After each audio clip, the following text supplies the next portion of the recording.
Welcome into our championship special here at No BS Fantasy Football. And we got a little something for everybody today. If you are still in your playoffs, we're going to be going through each position with the players that have the easiest matchups this week. Some of them will be waiver ads, some of them will be must starts, some of them are still sits, even with the easy matchup. And if you're eliminated and just came through to hang out, we're also going to be talking about some strategy, what we learned from this year, and what we might want to do next year as well. So that's going to be a lot of fun. Then at the end, I'm talking about my NFL Playoff Bracket Challenge. There's money on the line. There's a spot in my subscriber league. So make sure you like the video, hit that subscribe, and let's start with the quarterbacks. The fifth easiest quarterback matchup goes to Tyler Shuck. He's actually someone I think you could add off the waiver wire this week, available in about 80% of leagues. If we look at his last 4 games, you'll see that he's averaged at least 17 points in every single one. Plus, with the easy matchup this week, he's actually someone you may want to play in your championship game, of course, if you're hurting a quarterback or a super flex league. And this is something we kind of learned this year,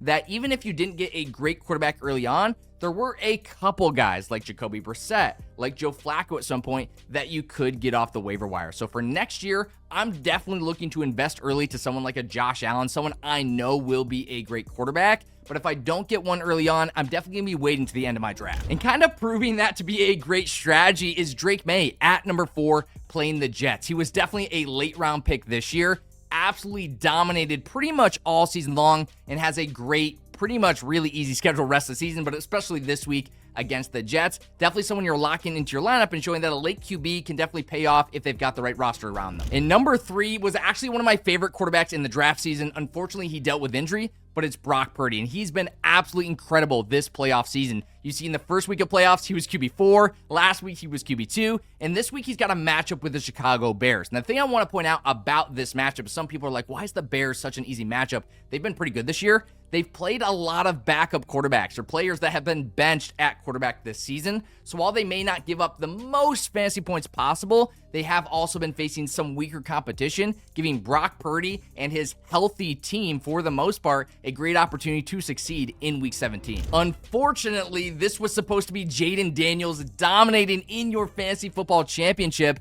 But with all the injuries, it's not even Marcus Mariota, another late-round quarterback, by the way, you could get off the waiver wire this year and actually play.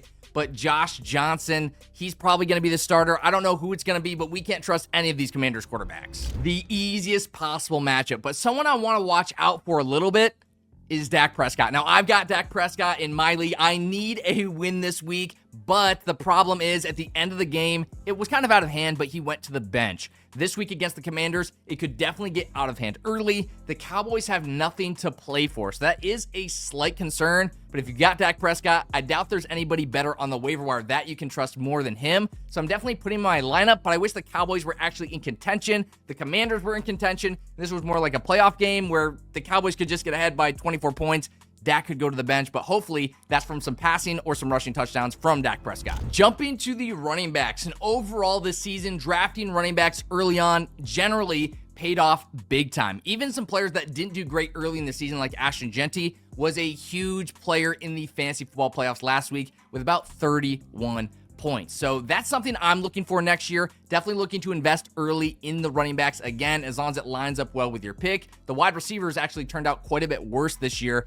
Kind of opposite from last year, but this year the running backs were the kings. And number 5, the 5th easiest matchup, well, that's a tight end, Taysom Hill. But the Saints, they use him a lot in the run game. He's got the 5th easiest matchup of the week, also facing the Tennessee Titans. I think in the tight end spot, he's actually someone you may be able to add and play. That was another spot we saw this year off the waiver wire, gave us very startable players. No reason to invest early in tight end, again, unless you get like the Brock Bowers or especially the Trey McBride next season. That's definitely going to be my strategy. And Taysom Hill this week off the waiver wire could be a good start if you're dealing with an injured tight end or someone that's not producing. The 4th easiest running back matchup this week goes to Ken Walker and the Seahawks, facing off against the Panthers. He's been a little bit up and down this season. You can see very unstartable before last week. Kind of came out of nowhere against a really difficult matchup. I do think you can trust him a little bit in this easier matchup against the Panthers. Our number 3 running back was disappointing all year, but it's been turning it up in the playoffs, and it's Saquon Barkley. You see, in the playoffs, he's been RB12, RB13, with almost averaging 20 points in the fantasy playoffs. He's got a great matchup this week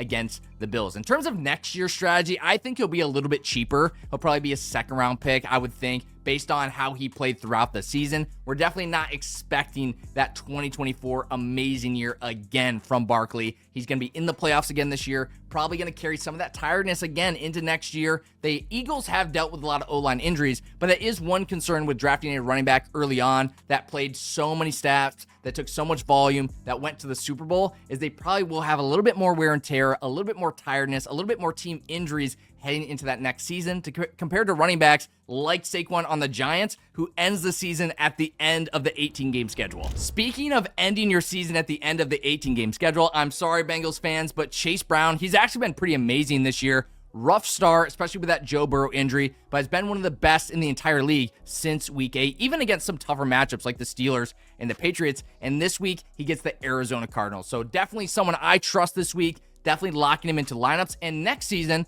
I think he's definitely going to be a underrated pick. So keep an eye out on Chase Brown. Make sure you're saving him in your memory because he's probably going to be a second, maybe even a third round pick next year with how bad the Bengals season started. I can't see him going too much higher than that, and I think he's going to be a value wherever he is in next year's drafts. But our next player I think could be overvalued in next year's drafts, and it's Ashton Genty. The main problem is he's just extremely inconsistent. He's scoring 33 points, he's scoring 15 points, he's scoring 4 points, 8 points, 5 points, 12 points, 30 points. He's really up and down with this Raiders offense. It's not very trustworthy. Brock Bowers is a red zone threat as well, but let's put that aside for now. Week 17, he's a must start. Facing off against the Giants, this is the opportunity for him to crush and dominate in your fantasy lineup. Now on to the wide receivers. As you can see here, we'll skip by this one real fast. The Steelers have the 5th easiest matchup this week against the Cleveland Browns. I don't know if you can trust anyone. Adam Thielen actually had a pretty good game against the Lions with no DK Metcalf. The main people I think will actually benefit is someone like Jonnu Smith and some of the tight ends that the Steelers really seem to prioritize. Now, players like number 4 are one of the reasons I think RB-heavy teams made the playoffs this year. There are a lot of wide receivers that you get past the first and the second round that made a huge impact, allowing you to get those stud RBs and get those great wide receivers later on. I think that's going to be a lot of the strategy in 2026 as well. The player we're talking about here is A.D. Mitchell. Now, he wasn't the most impactful, wasn't the most startable, but someone that you got off the waiver wire that's had a couple good weeks of production. We see in week 13, 24 points,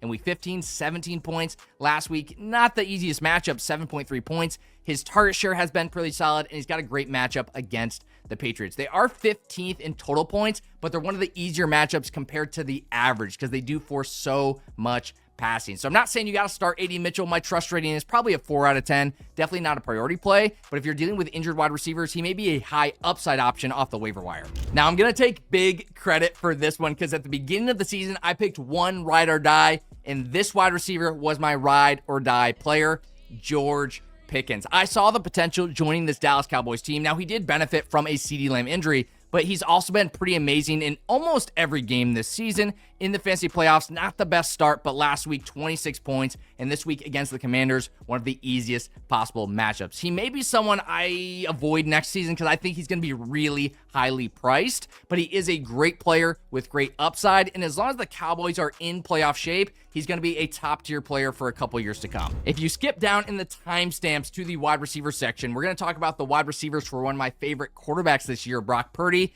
Ricky Pearsall, Juwan Jennings have great matchups this week facing off against the Bears. Again, the Bears have faced a lot of weaker competition, so while they're not the easiest, 23rd, that's not the easiest by far in terms of points allowed, but in terms of points allowed compared to the average, the Bears have been relatively weak. So if you've got Pearsall or Jennings, they are solid starts heading into week 17 of fantasy football. Before we get to the tight ends, we've got one more wide receiver, and unfortunately, this is someone with a 1 out of 10, maybe a 2 out of 10 trust rating, and it's Terry McLaurin. This was supposed to be Jaden Daniels. This was supposed to be a week you drafted for. This is one of the reasons why we don't want to draft too much for the fantasy playoffs when we're drafting, unless maybe you're doing a best ball league. But in regular fantasy, we just don't know. You need to make it to this point to take advantage of these easy matchups. And this is one we thought was going to be amazing against the Cowboys. Turns out not so good with the quarterback opportunity. And the targets, the catches just haven't been there. So I'm not trusting any of the Commanders wide receivers. In what is a great matchup against the Cowboys, they could do good, but they're extremely risky options. So maybe high upside, but not someone I'd be looking to trust in my championship. On to the tight ends. And our 5th easiest schedule is a tight end you got off the waiver wire this year. Again, proving if you don't get an early tight end,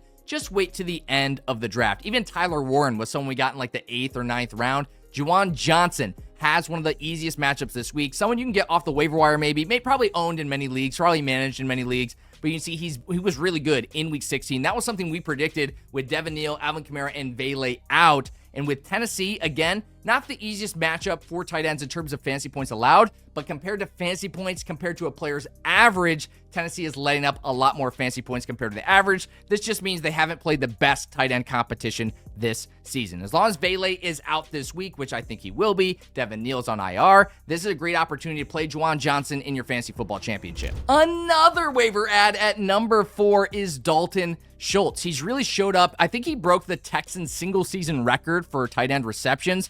Not a surprise with how many receptions he's had this season. Pretty much green throughout. You can see his snap share has been really solid. His routes run has been pretty good, especially these last few weeks in that 88%. That's absolutely insane for a tight end. The targets have been great, and he's a solid start against the Chargers. Again, you can see that number 5, this looks like a really difficult matchup, but this is the list that I'm giving you is something that not every page looks at, and it's tight end points compared to their average. So for example, the Chargers, they played some weaker tight ends. I'll show you guys in the matchup tab here. It'll show the Chargers and everyone they've played against this season, and you're going to see some weaker tight end play. So we'll let this load. It loads up a lot. They played Travis Kelce, Brock Bowers. Brock Bowers didn't do that great. They played Johnson, Waller. They played Tyler Warren. So they played a couple good tight ends. They played Bowers again. But a lot of the tight ends they faced in these in-between weeks, not the best tight ends. You can see they played the Steelers. They don't have the best tight end. They played the Titans. They played the Vikings. They play a lot of teams here that just don't have good tight ends that did absolutely nothing against them. So for Dalton Schultz, a player that actually has some skill at the tight end position, you saw Bowers did well. You saw some of the top-tier tight ends do decently well against that. Okay. Number 4 is another waiver ad or someone you got at the very end of your draft. Dalton Schultz. I think he broke the single season tight end receptions record for the Texans. He's got a great matchup against the Chargers. And you'll see here, this is what other pages don't go into. This is why you want to hit that like. Why don't you subscribe for next season as well? Because we do one step further analysis. That's the difference. Everyone's looking at the surface. We go one step further. Because if you go to the matchup tab, and this is in the Walter Picks app, you can get this with code NOBS. It is a cheat code to have this type of detail. You'll see that they played a lot of weak tight ends this year. They played Kelce. They played Bowers. They played Darren Waller. They played Tyler Warren. They played Brock Bowers. And you can see that those tight ends actually did pretty good. Some of the premier tight ends actually did well, but look at the in-between. A lot of the in-between games, they played some of the weakest tight end play in the league, and that's one of the reasons why they are such a great team in terms of fantasy points allowed. But the list I'm giving you is fantasy points allowed compared to a player's average. And compared to a player's average, the Chargers are actually one of the weaker teams against tight ends. So Dalton Schultz in your championship is a solid start, especially with the volume he's been getting from CJ Stroud. Number 3 was one of our best tight ends at the beginning of the season. You probably know who it is, but I don't think we could really trust him this week, and it's Jake Ferguson. We saw when CeeDee Lamb was out, and at the beginning of the year when he was getting used to George Pickens, Ferguson was the main guy, and really since that bye week, he's really fallen off completely. Since the bye week in week 10, that's one of the key points you want to watch for a team. What shifted during the bye? Because next year, I'll call this out, this is always a huge mistake in fantasy football, is just looking at the average points, not looking at the game log, not remembering where things are at. And they're going to look at Jake Ferguson. They're going to look at the summary tab in their app, in Sleeper, in ESPN, and be like, okay, he's tight end 8 in terms of points per game. That's pretty good. I'm going to lock him into my lineup. When you look at the overall season, over the last couple weeks, he's definitely not tight end 8. He's been outside the top 12 3 times, tight end 41, tight end 32. So just want to call that out for next season, that Ferguson, he's going to look like a great option. He's probably be round 9, round 10 guy, but the upside if Pickens and Lamb are healthy really isn't there. So someone I'm probably not going to be drafting much next season unless he goes super late. But we look at this matchup against the Commanders. It is a healthy matchup, but again, he hasn't been that good lately, so the trust score is relatively low. But number 2 is definitely the tight end to grab for next season, and it's Trey McBride. He's going to be maybe a first-round pick like Brock Bowers was this season, early second round pick, and I think he's definitely going to be worth it, especially when the tight end position, you have to wait to the end. It's a little bit of a toss-up. He's scoring you 27 points, 20 points. He's scoring points like a Jamar Chase, like a Puka Nacua. Maybe he's not going to drop 40 like those guys, but he can easily drop in the mid-20s almost every week when he has good quarterback play. And this week, he's playing the Cincinnati Bengals. Trust score is a 10 out of 10, and I just want to call out for next season. This is something to remember. As long as he does not have Kyler Murray at quarterback, he can be putting up these massive, massive weeks, and that's someone you do want to spend early on if you don't want to gamble with the late round tight ends or a waiver wire tight end. And the number one tight end, before we get to the playoff challenge, that's so you can join my subscriber league and win some prizes, is going to be Darren Waller. I was a little bit concerned about him with Quinn Ewers at quarterback. A lot of people were like, I kind of want to start him. He's got an easy matchup. I was saying to sit him in almost every case. Now he did okay, 7 points. But this week against Tampa Bay, I think if you're hurting, he is someone you can play. He had 3 catches. He had 5 targets. He's someone that got a decent amount of target share, and he proved a reliable option for Quinn Ewers. He just wasn't that great. But Tampa Bay's probably going to force a lot of passing. Tampa Bay is pretty favored in this game as well. So I wouldn't really trust him that much. I'd say a 4 out of 10, but he may be better than the other options on your waiver wire. If you guys want to play against me next season, this is your opportunity. I've linked a contest to the NFL Playoff Bracket Challenge, where all we're going to do when the playoffs are locked in, you'll be able to pick who's going to win each game, kind of like a March Madness bracket. The winner gets to join my one and only subscriber league for next season. That's going to be a pretty awesome league. I'm not playing in that many leagues. I'm only doing one subscriber league, so that is your opportunity. Also, if I miss or get right every game in the first round of the NFL playoffs, I will be giving away 10 cents for every subscriber we have. So that's $500 right now. If you subscribe, you can add 10 cents to the total, and by week 1 of the NFL playoffs, whatever we have, that will be the prize if I get every game right or I get every game wrong. So make sure you're subscribed. If you got any questions for week 17, drop them down below. Subscribers, you do get prioritized responses as well. Lots of reasons to subscribe. And if you guys enjoyed the video, I'd appreciate a like. That really helps out the channel. And I will see you on the other side of a fantasy football championship.